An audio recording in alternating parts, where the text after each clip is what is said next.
with California Governor Gavin Newsom ordering a statewide lockdown, which asks all citizens to stay inside.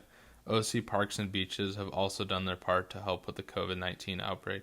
Some of the measures they've taken include closing the parking lot, blocking off parking meters, and closing public restrooms to all visitors.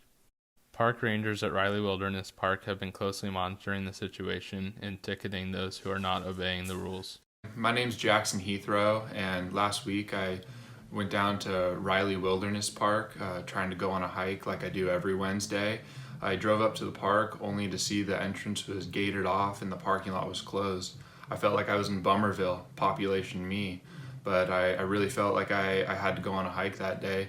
So I parked up the street and I accessed the trailhead by foot. And I looked around and I noticed that the trails were still open. They closed the parking lots to deter people from coming, which I understand. I think it's really important to practice social distancing right now.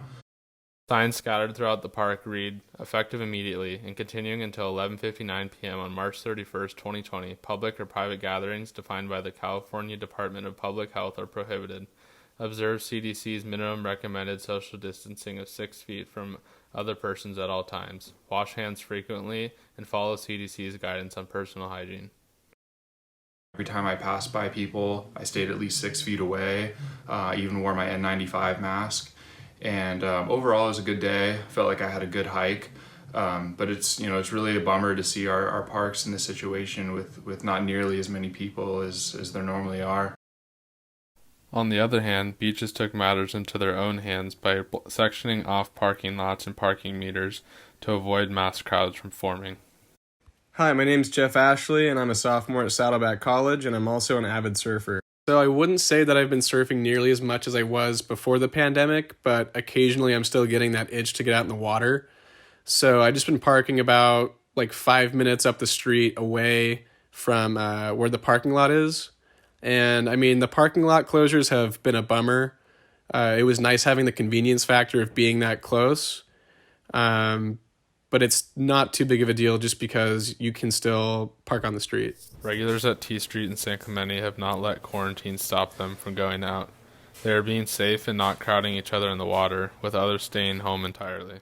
So there's definitely been more of a presence of lifeguards and beach patrol units down there. And they're just trying to do their job, trying to make sure that there aren't people showing up in either pairs or groups of 3 or more. And when it comes to people like me just showing up alone, they're not really bothering me too much. It's just they're mainly focused on making sure there aren't crowds gathering. And I know that the local authorities, they've been ticketing cars that are parked in the no parking areas. So that's something to definitely be aware of as well.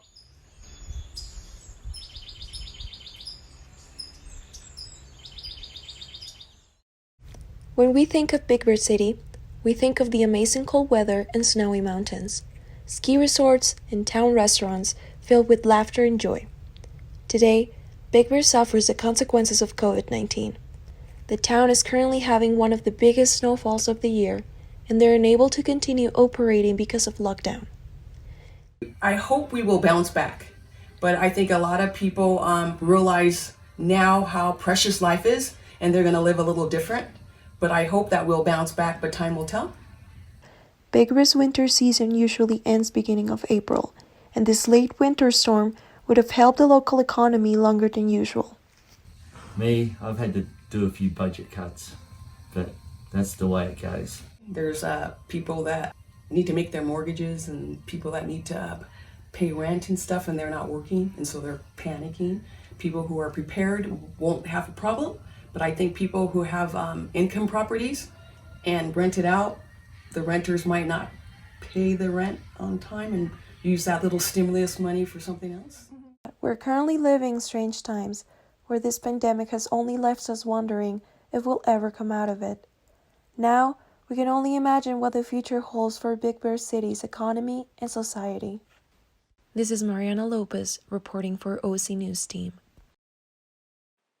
School closures due to the coronavirus have caused students of all educational levels to adjust to learning outside of the classroom. OC Newsteam interviewed an elementary school teacher and 2 college students to discuss their experience with online learning. What school do you teach at, and what grade do you teach? I teach at Chaparral Elementary in Ladera Ranch, and I work with kindergarten through 5th grade. We're doing everything online. We do packets that we prepare for them, and they pick up every 2 weeks, but that's so that they can follow along in front of us and they can do the work as we're doing it. How well are the kids adjusting? Have you noticed any difficulties yet? It is a little hard sometimes because if there's things going on behind them at home, for them to kind of tone that out, even if they put headphones in because they see people walking by, but they've adjusted pretty well. We haven't had any major problems. Many students are now using Zoom to meet with their classes online and watch lectures. You're learning as much online as you would in a regular classroom environment. I don't think so for me personally, because like I said, my major classes are very hands-on and in person, and Cal Poly's motto is learn by doing, and I feel that all of my classes exemplify that motto, and online you don't really get that same experience. What school do you go to right now? I'm currently at Saddleback College. So how has your experience been with online classes so far? It's been pretty good. I mean, I definitely like it better. I can work in my own time, my own schedule. Are you getting easily distracted or anything? I am sometimes. Like if I want to play video games or watch movies or eat. Yeah, it's definitely way easier to get distracted. Students and teachers continue to adjust to online learning as they wait to see when they will be able to return to the classroom. Hi, my name is Sean Hill. I play water polo varsity for J. Sarah, and I'm going into my junior year. How did COVID affect your life as a student athlete? Well, all my practices are being canceled, so we never really have that team cohesiveness that we really need. How does COVID affect your day-to-day schedule now that you don't have practice? Well, I have a lot more time on my hands, so that allows me to do different things at home, including normal body weight exercises and stuff. And we also have to find different ways to stay in shape over this period of time that we're not training. How do you and your team specifically stay in shape for your sports when you'll return? Well, our coach gives us accountability logs, which consist of certain exercises that we need to complete each week. How does not having your sports in your current schedule affect the other aspects of your life? Well, I do have more time to focus on my academics, so I can boost my grades. I do have a lot less stress. COVID is forcing athletes to meet with their coaches online. Let's see what Lily Riley, a water polo player and lacrosse player from Concordia University, has to say on the topic. I know my lacrosse and my water polo team both took it really hard. It was kind of all came very sudden, which is why it was so hard for everyone. Also with water polo, it plays a huge impact on my summer job. I'm a ocean lifeguard for LA County Fire Department, and I have to stay in shape all year round because I have a recoil swim, which is actually supposed to be now, but they canceled it, and water polo helps me stay in shape, so I'll be able to keep my job over the summer. Athletes of all ages are experiencing the repercussions of the COVID-19 pandemic. Whether it's having to work out at home or meet with their teams online, everyone is finding new ways to live in order to survive this time. The coronavirus or COVID-19 has caused 10 million or more Americans to be unemployed. There are over 1.6 million Californians that have filed for unemployment. California being the leader in filing for unemployment, behind Pennsylvania, who has 406,000 individuals filing for unemployment, and New York with 370,000, according to the Economic Policy Institute. I had the chance to interview some Saddleback students who had recently lost their jobs due to the virus. Also, a student that is a manager who had to let go 4 of his employees due to the pandemic. I worked at Lucille's Barbecue. I was a server there. I've been working there, it'll be 3 years in July, if I go back. And I worked at Stance at the Irvine Spectrum for roughly 2 years. Stance is an apparel company based out of San Clemente, so a local company. I work at Golden Box Express in Lake Forest. I'm the manager there, and I've been working for about, I want to say, 2 to 3 months as of now. Are there anyone still working at your old job? There is. The kitchen staff and the managers are still working there. Not all of the servers are. The people who are doing takeout are all still employed, and some of the servers who had been previously trained in takeout are also still able to work those shifts. But people like me who were never trained in takeout, we don't have access to any of those shifts because we were never properly trained in the past on those. And the only two remaining from my specific location were the store manager and the shift lead, because they're the two in charge. So, if Stance were to reopen its doors after all this ends, they would be the ones getting the store back up on its feet and restarting a rehiring process. Recently, we lost some staff members. Due to the lack of sales, we weren't able to sustain the staff that we had when we had initially started, which was closer to, I'd say, about 14, 15 people. They had been previously getting slower and slower in business.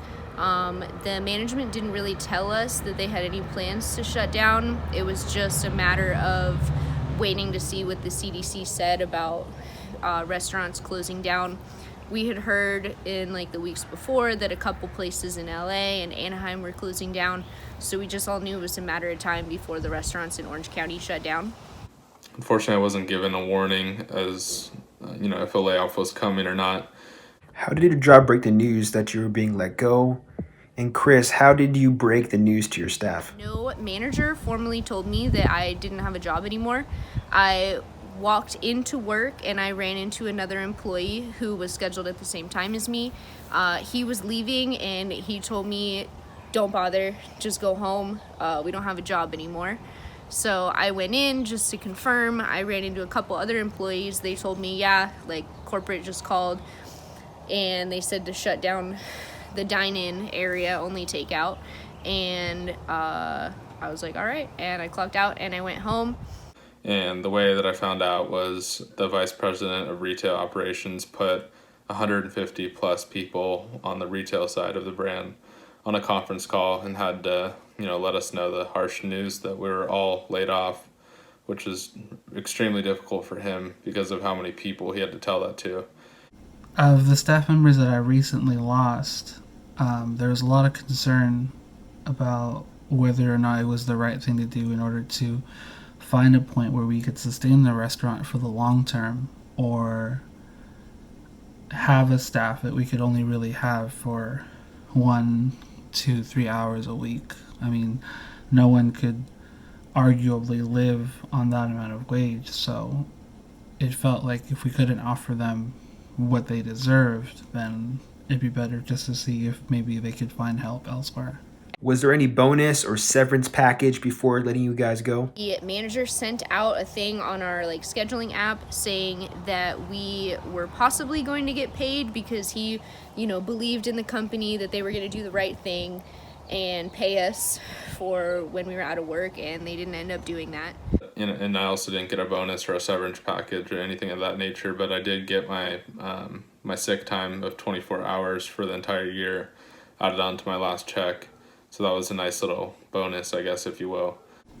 Of the people that I ended up having to let go, I could tell that there was a lot of concern about what they would be able to do next as far as finding how they would pay for bills. Are you now looking for a job after being let go? I live on my own. I have a lot of pets that I need to take care of. And so I did look for a second job. So I did apply at Ralph's. Didn't really feel like doing the midnight to 8 a.m. stocking. So I did turn down that job. And I'm hopeful for Lucille's opening back up in the future. Luckily, from what I understand, there's a lot of resources for people as far as food banks and unemployment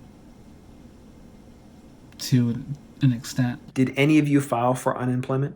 I did. I just got my first check in the mail today, and they said that I'm qualified to get $252 a week, which is better than nothing, but it's still at Lucille's on a good weekend, you could probably make $500 in tips Friday, Saturday, Sunday.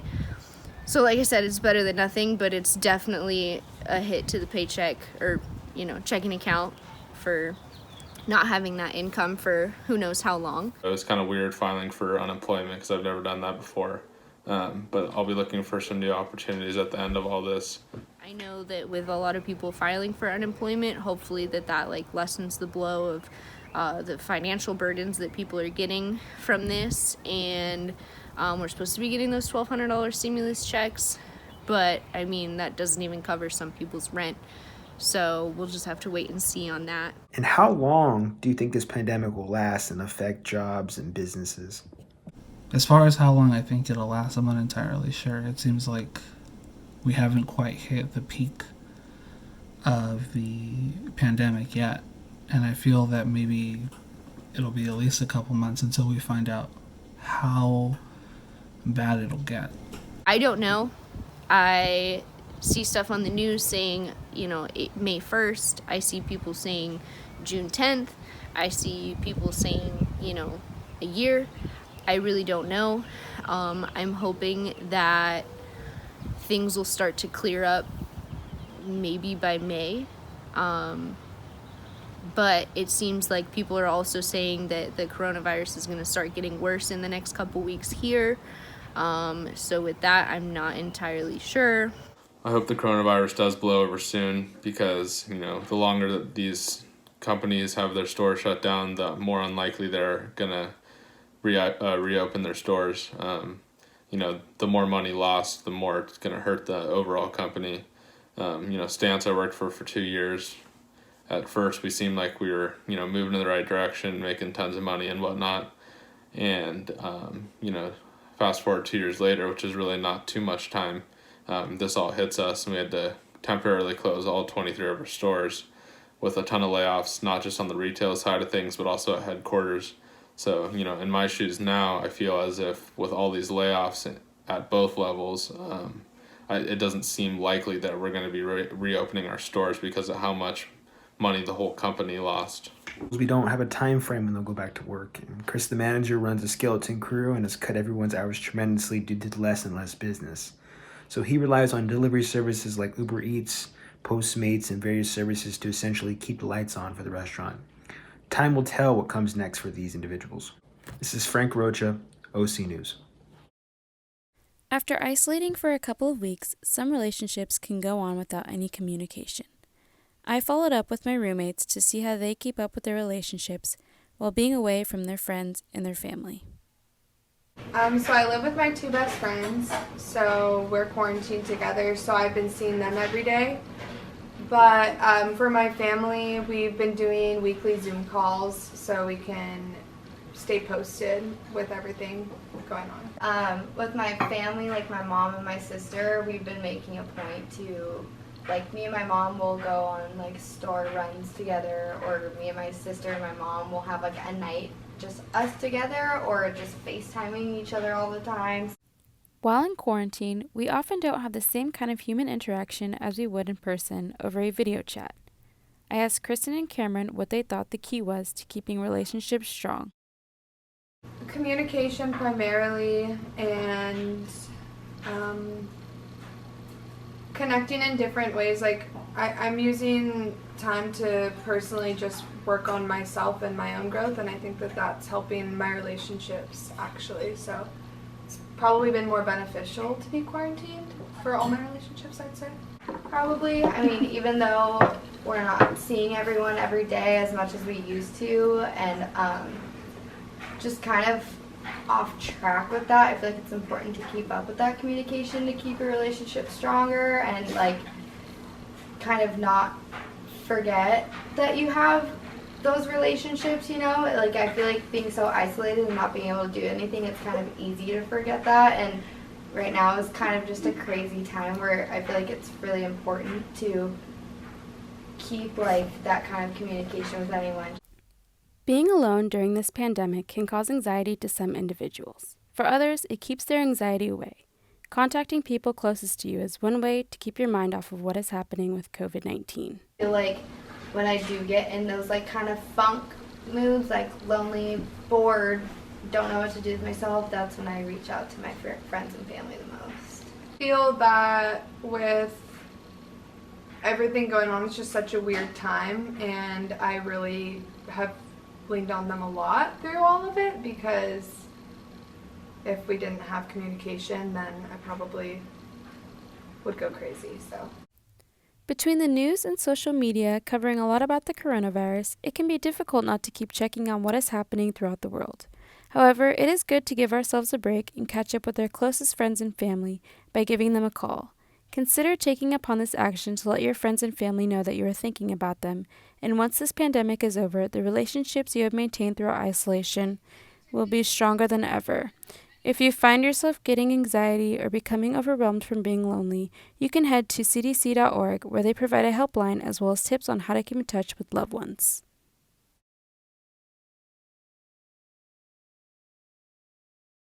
People around the world are doing their part in partaking in safe social distancing and are quarantined at home. However, just because people are practicing social distancing and staying home doesn't mean they can't practice a new skill. As the coronavirus crisis sweeps the nation, people are forced to stay in their homes. Learning a new skill has become the go-to quarantine activity. With the internet, there are great online tools that can help achieve the acquiring of a new skill. 18-year-old actor Chloe Schiller spends her time learning a new language. Hi, my name is Chloe Schiller and I'm 18 years old, and my quarantine has been okay. I do think it's messed up my sleep schedule quite a bit. I have been learning German. I used to speak German almost fluently, and then just because I didn't do it, it went away, but it's very important in acting to know a second language. So I have decided now is the time to brush up on it, and it's been going really well. I've been doing an hour every day pretty consistently, so hopefully I retain it and it sticks with me. 22-year-old football player Jake Nelson uses this time learning new ways to work out to better adapt to exercising at home. With all the gyms closing and our family practicing social distancing, I have recently bought new gym equipment and been practicing yoga. Okay, so this is our recent addition here. This is called a Palatone. It works your legs and back. And this is kind of our makeshift gym. We got some bands down here, some dumbbells, and then this is where I kind of just do push-ups, sit-ups, and whatever else, and including yoga. As people adjust to the new norm of going about their daily lives from their own homes, more and more are taking up new hobbies to hopefully come out of quarantine with a brand new skill.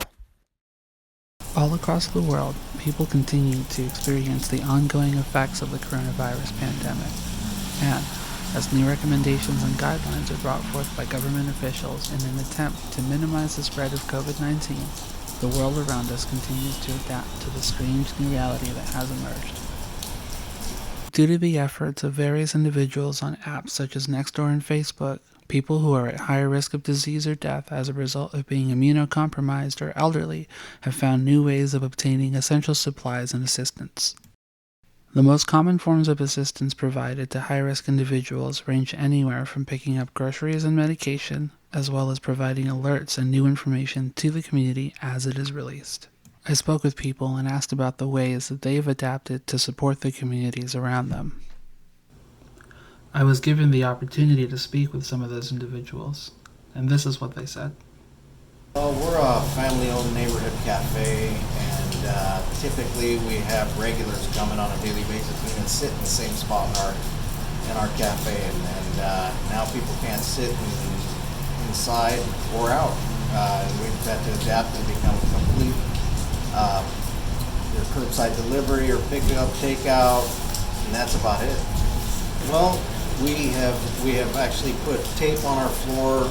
They're 6 feet apart to have people distance themselves at a safe distance, and everybody wears gloves.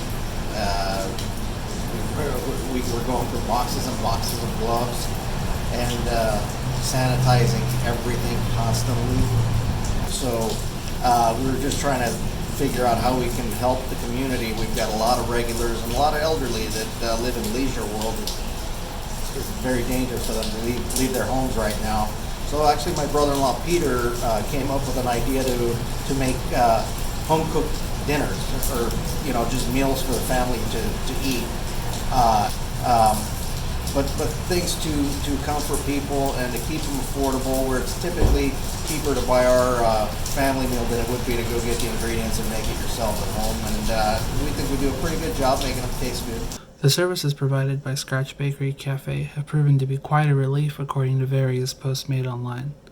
I also had the chance to speak to a volunteer who braved the pandemic to bring supplies to the people of his community. Thanks for taking the time to meet with me. I know there's probably a lot of things going on, but what made you decide to go out of your way to help people during the coronavirus pandemic?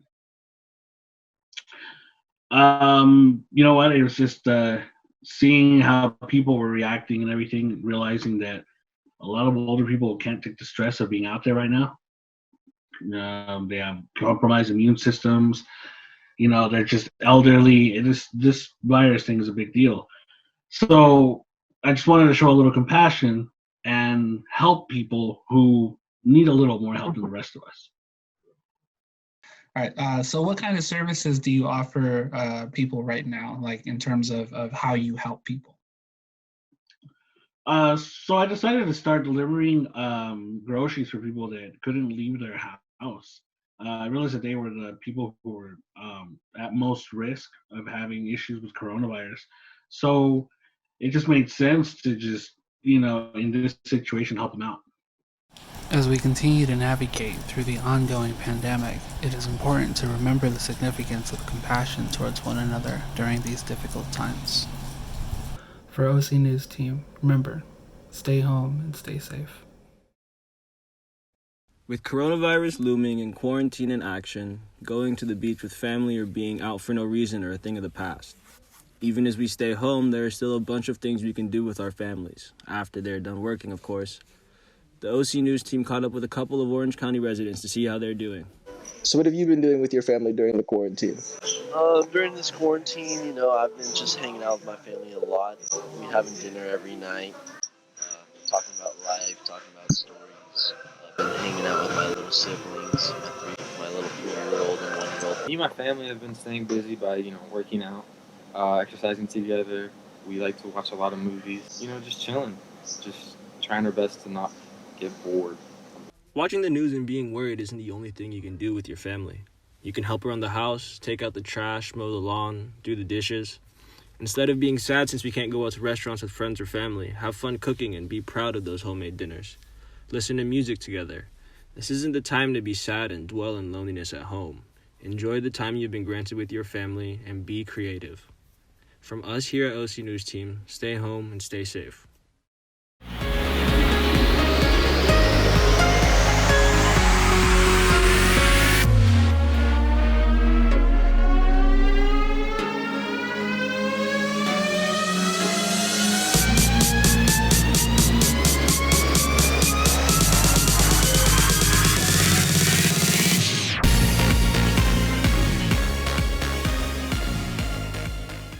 Hi, I'm Sawyer and I'm a competitive surfer. Hi, I'm Savannah Burns and next year I'll be attending UCSB to play women's D1 water polo. I'm fortunate that during this quarantine, I've still been able to surf because of the beaches being open.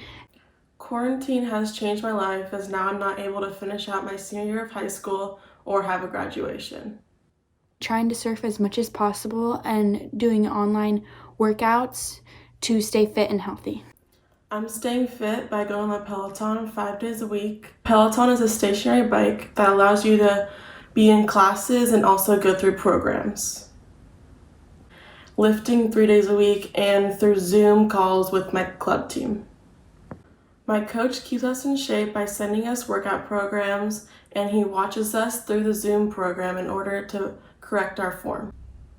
In my Zooms, my class watches inspirational videos and also we talk about the main leadership roles and we work out together. I'm hoping that COVID-19 does not affect my future career in water polo.